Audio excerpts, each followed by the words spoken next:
అందరికీ నమస్కారం. మన సమాజంలో ఉన్నటువంటి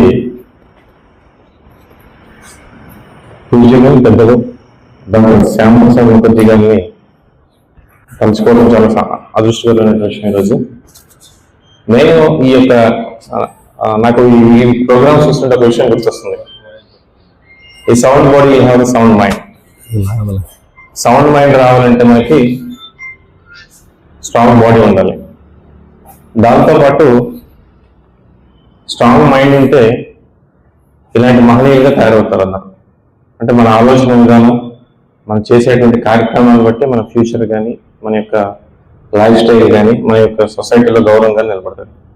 ఈ మహానుభావుడి నుంచి చెప్పాలంటే ఆయన కలకత్తాలో జన్మించారు.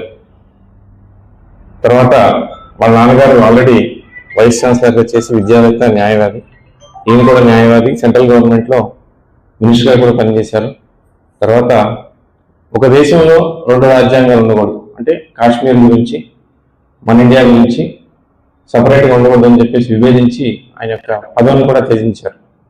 సో మనం ఉన్నతంగా ఆలోచిస్తే మనం ఉన్నా లేకపోయినా మన తర్వాత కూడా మన ప్రజలందరూ గుర్తుపెట్టుకుంటారు. కాబట్టి అందరూ ఆ స్థాయిలో ఆలోచించాలని కోరుకుంటూ ఈ అవకాశం ఇచ్చినట్టు మీ అందరికీ కృతజ్ఞతలు తెలియజేస్తాను. Thank you.